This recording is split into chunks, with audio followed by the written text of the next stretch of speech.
এটা আসলে ভাইরাল করা হয়েছে। এটা আসলে আমাদের কোনো দোষ নেই।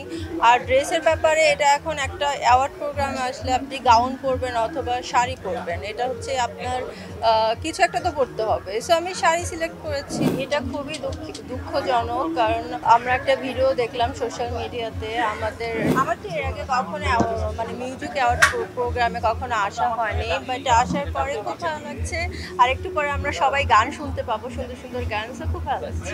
এটা কেমন কোয়েশ্চেন ভাইয়া? এটা মানে আমি তো বলেছি যে আমি ওটা প্র্যাকটিসে আমরা যে ধরনের ড্রেস পরে গিয়েছি এটা হচ্ছে আমাদের ড্রেস ছিল। আমরা প্র্যাকটিসে কি পরবো না পরবো এটা তো আর আমরা জানতাম না যে এরকম ভাইরাল হবে।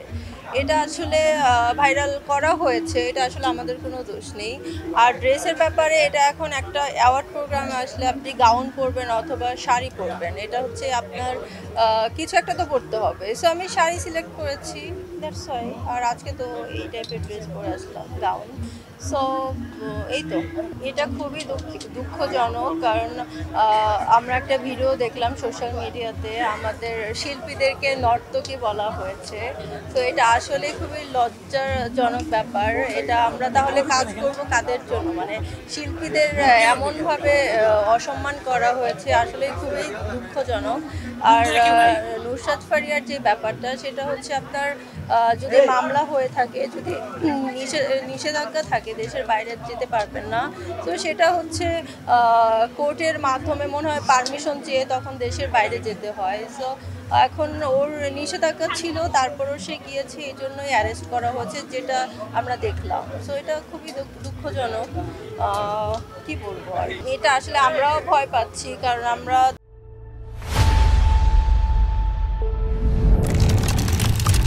তো ওইভাবে এখন মানে কাজ করব বা কিছু একটা বলবো, দেখা গেল এখন কিছুই বলা যাচ্ছে না। মানে কোন ধরনের কাজ করবেন সেটাও তো কিছু করা যাচ্ছে না। সো এটা আসলেই আমরা চাই শান্তি, কারণ আমরা একটা সাধারণ জনগণ হিসেবে আমরা শান্তিটাই চাচ্ছি।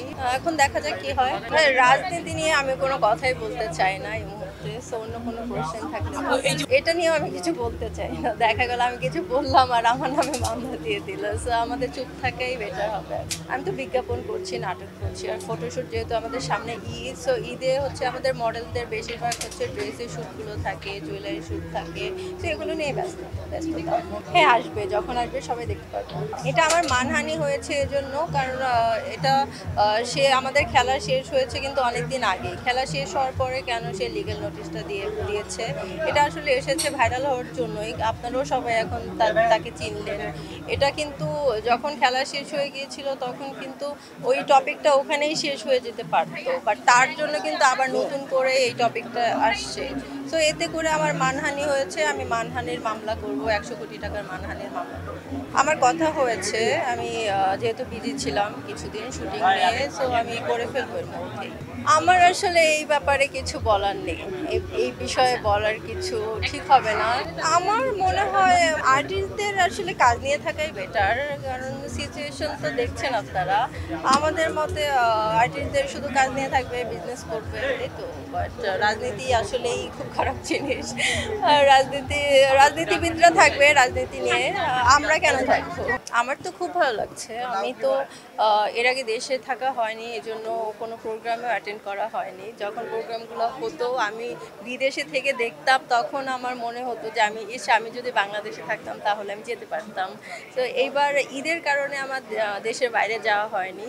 সো যতগুলো প্রোগ্রাম আছে সবগুলো অ্যাটেন্ড করা হয়েছে, এজন্য সবাই আমাকে দেখেছে।